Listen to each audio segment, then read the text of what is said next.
Alors bonjour à toutes et tous. On a 20 minutes pour parler data et performance. Alors, on va le faire en deux temps. Je vais d'abord prendre un angle sur un levier possible d'amélioration de la performance par la data. Et puis ensuite, Valentin Vivier, qui est Data Project Lead chez France Télévisions, pourra nous faire un retour d'expérience sur une stratégie data déjà bien aboutie depuis quelques années.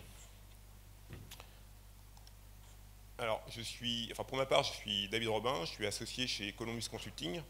Columbus, c'est 200 personnes, 200 consultants, dédiés premièrement au développement de la valeur client, donc par des sujets de data, d'expérience client omnicanal ou de digital et data marketing ou d'amélioration de la performance en point de vente, par exemple. Et puis une deuxième activité qui est la mobilisation de l'interne au service de l'agilité, la gouvernance ou des enjeux de conduite du changement.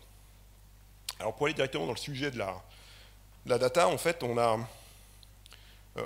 accompagné un client pendant les 3 mois du confinement. C'est une très belle marque. C'est un beau réseau de distribution. C'est une belle activité e-commerce. Et donc, pendant ces 3 mois, ils ont dû faire un certain nombre de nouvelles choses. C'est-à-dire qu'ils ont dû fermer un réseau de distribution. C'est quand même une première. Ils ont dû aller chercher les clients qui étaient exclusifs boutiques, ils ont dû les renvoyer, en tout cas tenter de les renvoyer vers leur canal e-commerce. Ils ont dû gérer un flux extrêmement important de contacts sur le service client dû à des problèmes de livraison, des ruptures de produits. Ils ont dû ensuite rouvrir et donc progressivement leur réseau de distribution. Ils ont dû revoir leur segmentation parce que les préférences canal avaient forcément évolué fortement du fait du confinement. Et finalement, tout ça s'est fait très peu par la donnée, en fait. C'est plutôt la force de l'habitude, l'expérience des équipes, leur connaissance. On s'est vraiment rendu compte que la prise de décision par la donnée avait été finalement assez faible. Alors, pourquoi? Ce n'était pas un problème d'outils. Les outils, il y avait beaucoup de choses. C'était un peu un problème de données quand même, un petit peu un problème de données. Il en manquait certaines, mais surtout, c'était simplement que ce réflexe de prendre des décisions en se reposant en partie, évidemment, sur la donnée, n'était pas pris dans l'organisation. Et donc c'est un chantier qui va être vraiment lancé parce que c'était une espèce de stress test. On s'est rendu compte que dans ces 3 mois, ils auraient pu être largement plus performants sur les enjeux que j'ai évoqués, beaucoup plus précis, en utilisant la donnée comme levier. Et c'est finalement assez symptomatique aujourd'hui de finalement l'écart entre les investissements quand même extrêmement lourds aujourd'hui qui sont faits en matière de données et l'appropriation qui en a été faite par les métiers. Donc on peut vraiment constater que cet écart est là. Alors la question c'est finalement pourquoi il y a encore cet écart? Pourquoi il y a un écart entre ce qu'on attend, ce qu'on peut espérer de la création de valeur par la donnée et puis cette réalité? Alors, chez Columbus, on est tous les jours sur des outils. AdTech, MarTech, CRM, NBA, Machine Learning. Bon, on sait évidemment que c'est extrêmement clé. C'est important d'avoir un stack complètement optimisé, bien sûr, il n'y a pas de débat. Maintenant, on sait que la valeur de la data, elle est réellement libérée finalement par un changement radical. C'est-à-dire c'est vraiment d'avoir de la culture de la data. Et ce n'est pas la data pour des outils, en fait. Et c'est là-dessus que je voudrais pouvoir un petit peu insister lors de ces quelques minutes sur le sujet, parce que ça nous semble vraiment clé sur comment progresser et comment vraiment développer un réel ROI et appropriation par les métiers de la donnée. Alors, si on considère l'organisation finalement comme un individu, face au changement, il y a trois moments forts pour basculer vers cette culture de la data. Le premier, c'est quand même créer une espèce de sentiment d'urgence, se dire finalement où j'en suis. Okay. Vraiment connaître son point de départ et être en situation de se construire une vision qui soit suffisamment précise pour embarquer l'ensemble de l'organisation. Le deuxième qu'on va voir ensuite, c'est pouvoir, c'est-à-dire qu'une fois qu'on sait où on va, c'est comment on va y aller. Puis la troisième, bien sûr, c'est le vouloir, et c'est pouvoir finalement mobiliser les équipes. Alors sur cette espèce de compréhension du chemin qu'on a à parcourir, c'est déjà important d'évaluer sa maturité. Alors il y a différentes façons d'évaluer sa maturité. Il y a 5 leviers, en fait, enfin 5 étapes de maturité qui ont été, qu'on peut constater. La première, alors, c'est pas forcément toujours vrai, homogène au niveau de l'ensemble d'une entreprise. On peut avoir des poches, voilà. Enfin, bon, globalement, ça donne quand même une idée. Le premier, c'est data resistance, c'est dire non merci, moi la donnée, j'en veux pas, je travaille très bien comme je suis, je veux pas changer. Voilà, vous en croisez peut-être encore. Ensuite, il y a data, qui commence à rentrer vraiment dans un deuxième niveau de dire oui, je collecte de la donnée. Je mets en place des dashboards, mais finalement, ça reste limité comme à l'univers des professionnels de la data dans l'organisation. Troisième niveau, ça y est, on commence un petit peu à basculer. La data est utilisée pour prendre des décisions plutôt complexes, plutôt lourdes. Quatrième, là, il y a effectivement vraiment une bascule, c'est-à-dire qu'il y a peut-être 30, 50 ou un peu plus % des décisions qui sont prises par le recours à la donnée. Alors, je peux te dire évidemment que c'est de la donnée, enfin on ne prend pas la décision uniquement sur la donnée, mais en tout cas on l'utilise comme renfort pour être plus précis, plus rapide, plus performant. Et puis cinquième, c'est la vraie organisation data-driven, où l'ensemble des décisions de l'organisation sont prises par le recours à la donnée. Finalement, pour se dire où on en est, on peut déjà se poser chacun une question assez simple. C'est se dire à quel niveau de réflexe d'utilisation de la donnée pour prendre une décision je suis dans mon organisation où je suis moi-même. C'est-à-dire se dire finalement dans mon quotidien à quel moment vraiment j'utilise la donnée pour prendre une décision. Alors si on avait un peu de temps, on fera un petit sondage. Je pense que chacun peut un petit peu se poser ces questions. Nous, ce qu'on voit quand même, c'est que aujourd'hui, oui, ce recours est quand même... on a quand même des organisations qui sont beaucoup sur les... Encore, on va dire, aller au milieu des guets, quoi, data aware. Donc, c'est important d'évaluer finalement cette maturité. Ensuite, il faut se donner des objectifs. Alors, l'objectif, il est clé. C'est-à-dire que ce qui ne se mesure pas n'existe pas. Donc, des objectifs un petit peu incantatoires en disant on veut améliorer, enfin, on veut être numéro 1, en fait, je ne sais pas quoi. Tout ça, ça doit se décliner. Alors, aujourd'hui, il y a des méthodes type OKR, comme celle qui est un peu présentée ici, où on parle finalement de la mission de l'entreprise. Ensuite, chacun est capable, dans son organisation, dans son département, d'en définir un certain nombre d'objectifs à soi, de prendre chacun de ces objectifs et d'y assigner des résultats clés. Donc là, je vais être numéro 1 e-commerce. Très bien, moi, département des ventes, je décide que pendant les 6 prochains mois, on va exploser nos performances. Ça passe par quoi? Par une amélioration de la conversion de 25% par exemple. Très bien, donc je suis à un niveau de résultats clés. Donc là, j'ai une espèce de cible précise sur laquelle je vais pouvoir m'appuyer ensuite pour construire en fait, l'ensemble de l'architecture, de l'organisation et des moyens pour y arriver. Si je descends encore à un niveau, c'est de dire très bien, je vais développer une approche CRO pour effectivement améliorer ma conversion. Cette approche CRO me demande d'intégrer de l'A/B test dans la façon de construire les parcours, de définir une organisation, de définir des process pour gérer les tests, et puis de mettre en place des outils. Donc, c'est une organisation qui paraît assez simple à mettre en œuvre et qui forcément est assez complexe parce qu'il y a un certain nombre de réticences, mais si on le prend à l'envers, si on commence par l'outil, on voit que rapidement, en fait, on est confronté à des problèmes. C'est-à-dire qu'une équipe aujourd'hui data qui va voir des PO ou des équipes IT en leur disant voilà, moi j'ai mis en place un outil d'A/B test et on va s'en servir pour améliorer le parcours client, ils se retrouvent avec des gens qui vont dire très bien, moi j'ai pas compris la nécessité de le faire, j'ai pas le budget pour le faire, j'ai pas le temps pour le faire, c'est pas dans ma fiche de poste. Enfin voilà, on a tous ces sujets-là qui apparaissent. Ça, c'est vraiment des choses qu'on a pu constater dans toutes les démarches, par exemple de CRO qu'on a pu mettre en place, que cette logique-là, si on ne la respecte pas et si on part vraiment finalement de l'outil, on se retrouve avec des plafonds qu'on n'arrive pas à dépasser. Si on a une organisation qui n'est pas structurée de cette manière, de manière aussi large, on peut déjà à son niveau définir quand même des objectifs précis. Toujours la même chose. L'objectif est vraiment clé pour accomplir une forme de performance. Donc là, c'est une autre démarche SMART. On peut avoir donc, on définit précisément ce qu'on veut, qu'est-ce qu'on veut vraiment améliorer. on s'assure qu'on est en situation de pouvoir mesurer cet objectif, qu'on peut atteindre l'ambition qu'on a définie, que cet objectif est bien en ligne aussi avec la stratégie globale de l'entreprise, pas quelque chose de complètement déconnecté. Et puis aussi, on se donne un temps pour y arriver, un temps qui soit aussi approprié pour s'assurer qu'on ait effectivement le temps de mettre ça correctement en place.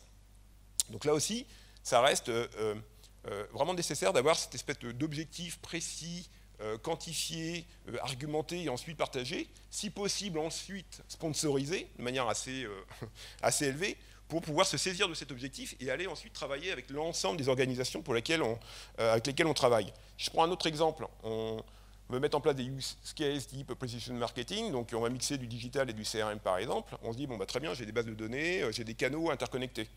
Bon, ça, techniquement, ça peut être plus ou moins complexe, mais finalement, derrière des canaux, derrière des bases de données, c'est quoi? C'est une organisation, c'est des gens, c'est des budgets, quelquefois c'est de la réglementation, c'est des ambitions, ça peut être des antagonismes. Il y a tout ça qui est attiré. Et là encore, si on se dit, bah, je suis dans une logique d'interconnexion de canaux, par exemple, bah, je passe quand même à côté d'une grosse partie quand même de l'enjeu. Une fois que j'ai compris où je dois aller, que je suis prêt, bah, je construis le comment. Donc, c'est donner les capacités finalement de réussir ce changement. Alors bien sûr, il y a des outils. Je pense que là, pendant 2 jours, vous avez parlé beaucoup d'outils, donc je vais passer extrêmement vite sur les problématiques d'outils. Simplement, un point, c'est que là aussi, l'écosystème, bah, il doit être lié à l'objectif. C'est-à-dire qu'on doit optimiser, c'est-à-dire pas sous-investir, parce que sinon on n'arrive pas à délivrer, évidemment. Et donc là, on se retrouve quand même avec un problème de promesse vis-à-vis d'un COMEX ou d'autres qu'on n'arrive pas à atteindre. Donc on a un problème pour la suite. Et inversement, si on investit finalement trop, si on part sur des solutions peut-être un peu surdimensionnées, bah là aussi on se retrouve avec un problème de ROI, un problème de déception, et qui va poser aussi des questions dans le temps de refinancement ou de nouveaux investissements. Deuxième chose, c'est bien aussi de respecter les étapes. Là aussi, les objectifs ont été clés pour savoir de quelles données je vais avoir besoin. Donc vraiment de se faire, d'être extrêmement précis, de pouvoir vraiment faire le bon focus sur les bonnes données, pour derrière, ensuite, être capable de rentrer dans un premier niveau de création de valeur qui va être l'analyse et l'interprétation, pour aller ensuite dans un deuxième niveau de valeur qui va être vraiment l'activation de la donnée, et le troisième niveau de valeur qui est finalement un peu le Graal dans lequel progressivement tout le monde essaie d'aller, qui est de la modélisation et du prédictif.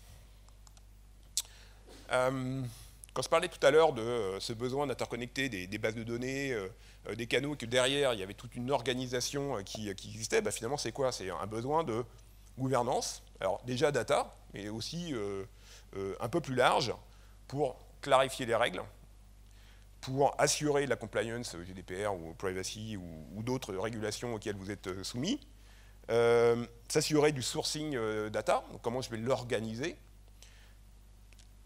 définir les rôles et les responsabilités de chacun. Je parlais tout à l'heure des tests, c'est souvent une vraie question, c'est-à-dire à quel moment, qui fait les tests simples, qui fait les tests complexes, dans quelle mesure les métiers sont juste là pour avoir des idées et les implémenter et les donner à des, je sais pas, des coach data ou des web analystes ou data analysts, bref, qui vont les implémenter. Enfin, cette répartition des rôles, elle est extrêmement clé. Et là, on est vraiment sur quelque chose d'assez étroit. On imagine qu'on est sur des choses beaucoup plus larges.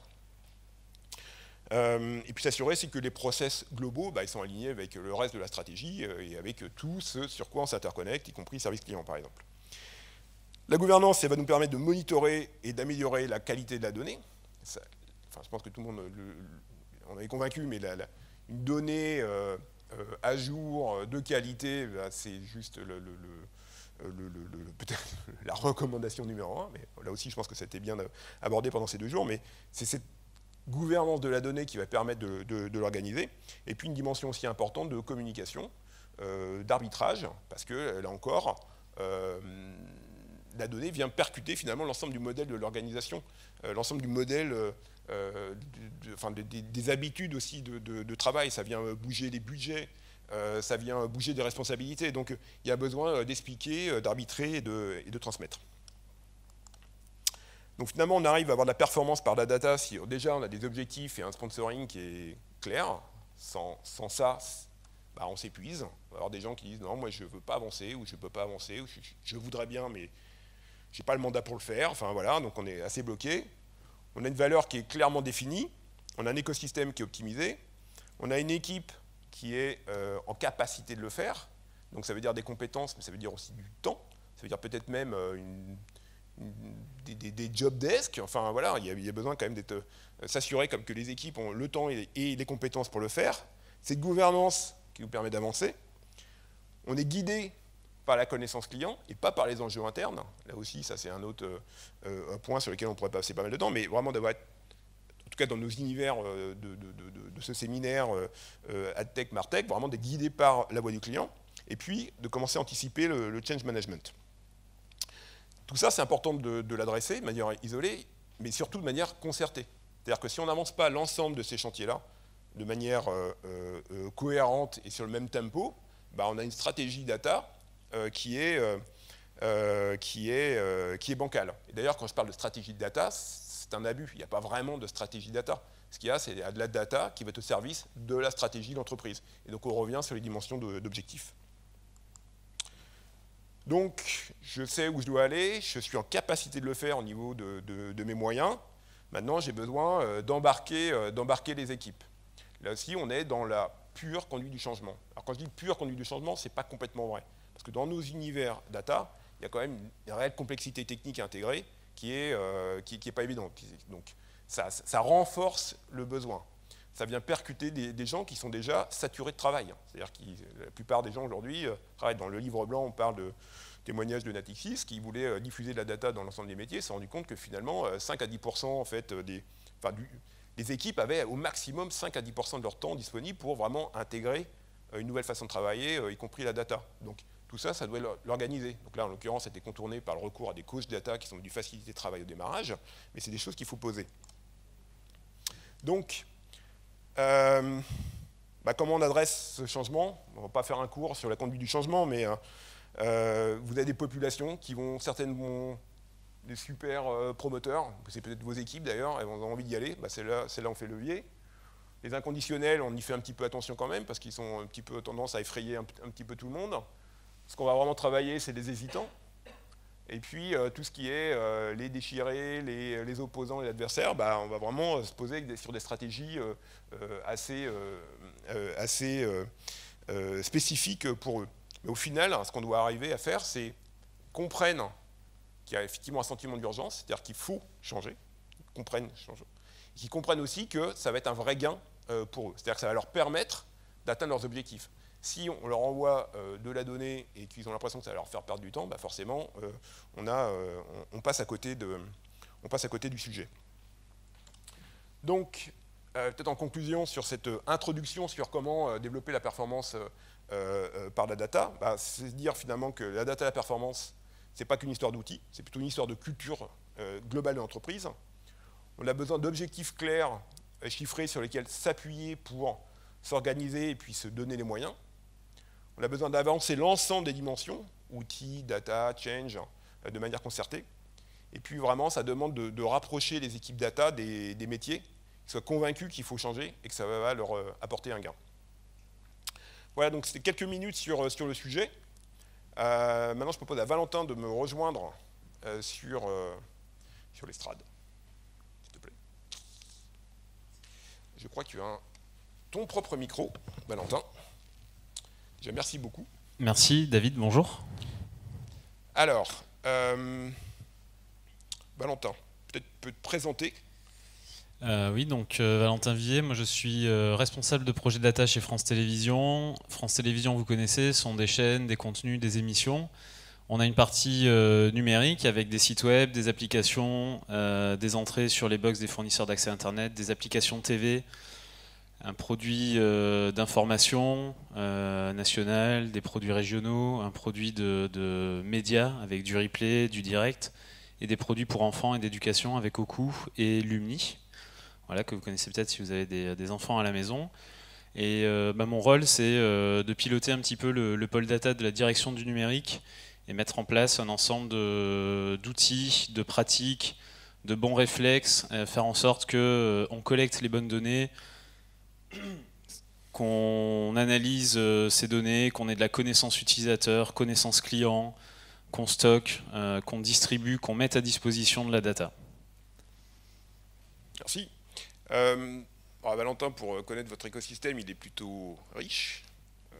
DMP, CDP, voilà. Qu'est-ce que vous en avez, finalement, qu'est-ce que vous en avez fait?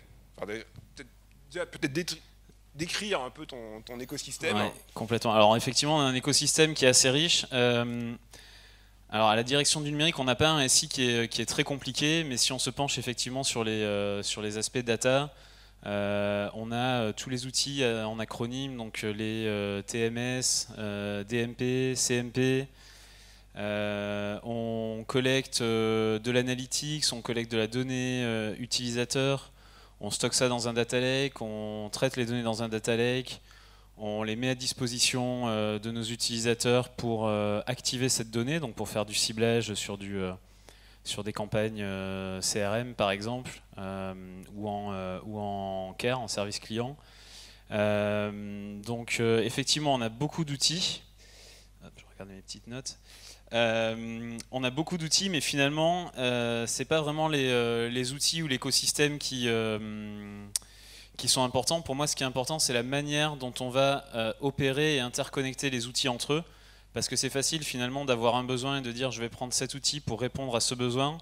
Mais ce qui est plus compliqué, c'est de faire en sorte que l'outil qu'on a pris pour un besoin puisse s'intégrer dans l'ensemble de l'infrastructure data qu'on a créée, que les données puissent communiquer d'un outil vers un autre quand c'est pertinent, et qu'il y ait une bonne maîtrise de toutes les données qu'on a au sein de l'entreprise.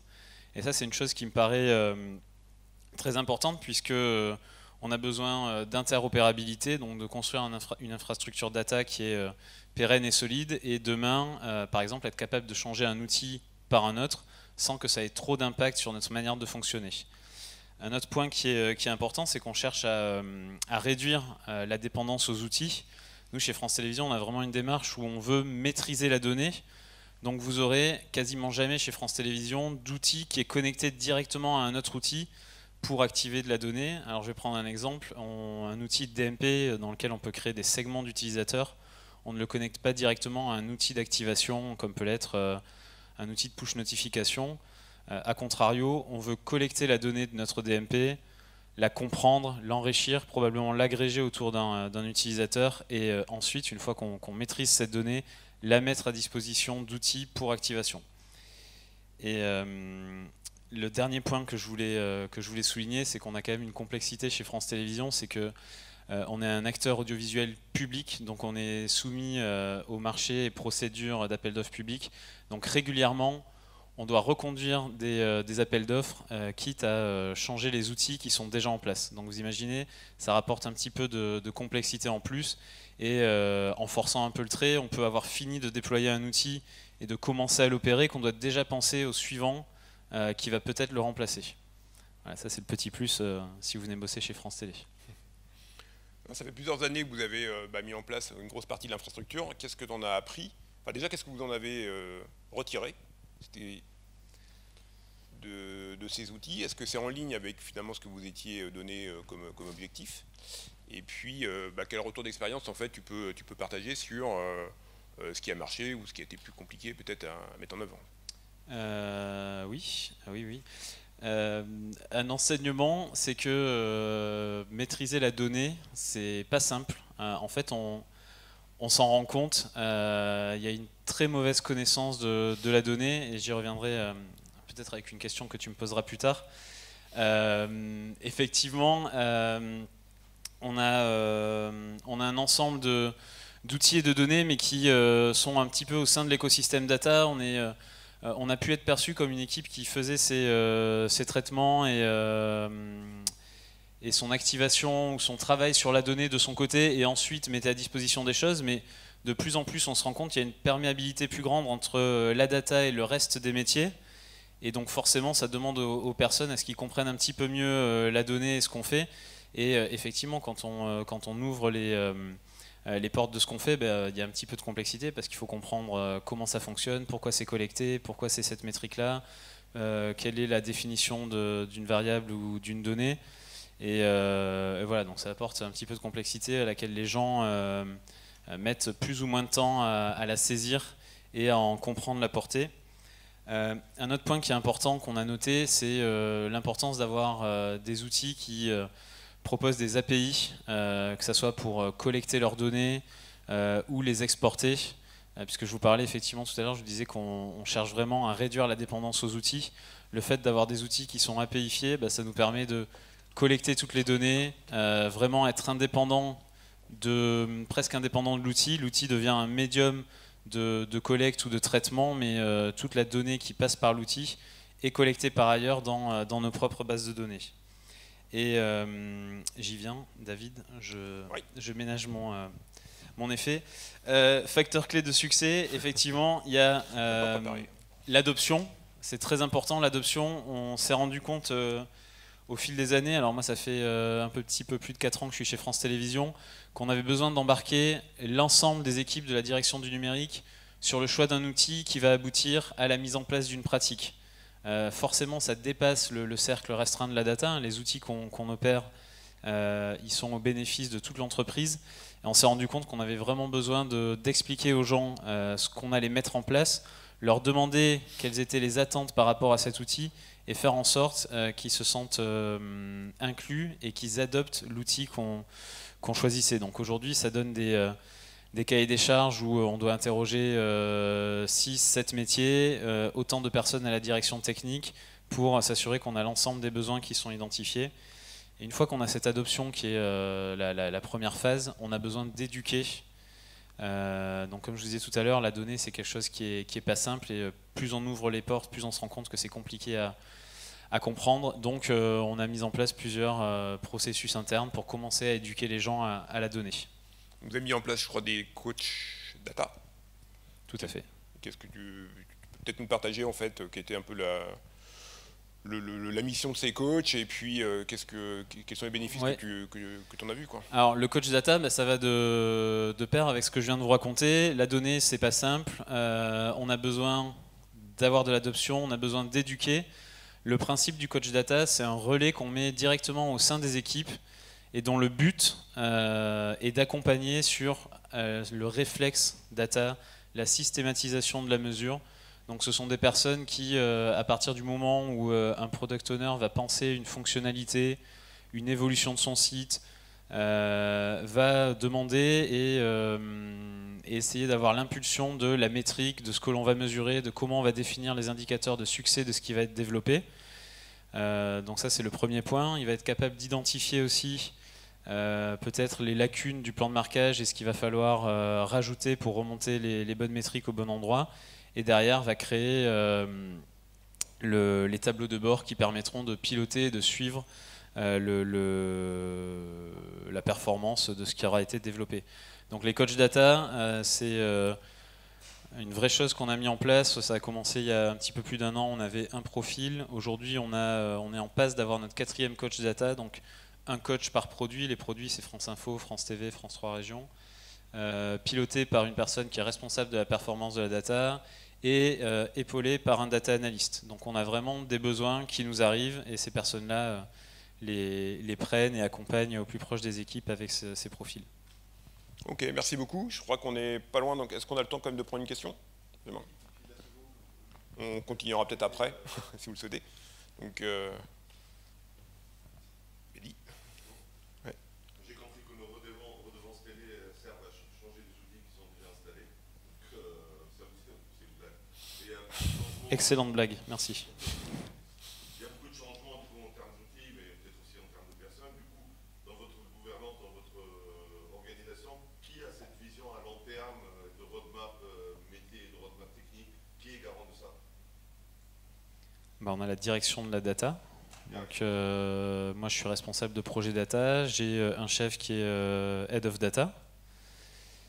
Et donc, c'est lui qui porte justement cette vision de la roadmap, des outils, du budget. Donc, on peut changer d'outils, on peut changer de personne. La roadmap et les ambitions qu'on a, elles, ne changent pas ou changent un tout petit peu selon les choses qu'on peut rencontrer sur le chemin. Vous payez votre redevance ? Oui. Bon, c'est bien. Et sur Netflix. Vous voulez...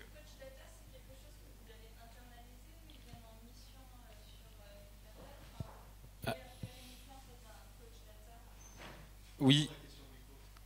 Ah oui. oui, pardon. Alors, quel est le... Est-ce que les coachs data sont des personnes, des ressources, des personnes en interne? Quelle est la longueur de leur, la durée de leur mission, pardon, excuse-moi. Donc, ce ne sont pas des internes aujourd'hui, c'est vraiment des compétences qu'on va chercher auprès de cabinets conseils spécialisés en data, par exemple Columbus Consulting. Et ensuite, la durée de leur mission, vu comment ça fonctionne, on a le premier coach data, ça doit faire un petit peu plus d'1 an qu'il est là. Et c'est pas des profils qu'on a pour ambition de sortir tout de suite parce qu'on voit vraiment les bénéfices qu'ils apportent aux équipes et à ce qui est mis en place. Et internaliser, alors France Télévisions, c'est une entreprise qui cherche plutôt à alléger, on va dire, ses collaborateurs. Donc aujourd'hui, en tout cas, c'est pas à l'ordre du jour.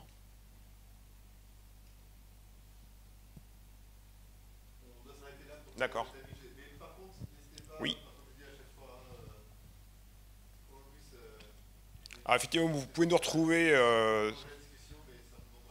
Voilà, on est dans la grande salle, on a notre petit espace pour vous accueillir si vous voulez qu'on discute quelques minutes. Et puis là, on peut rester aussi un petit peu à côté et continuer l'échange avec Valentin avec grand plaisir. Merci beaucoup en tout cas pour votre attention. Merci beaucoup. Bonne journée. Et puis, à très bientôt.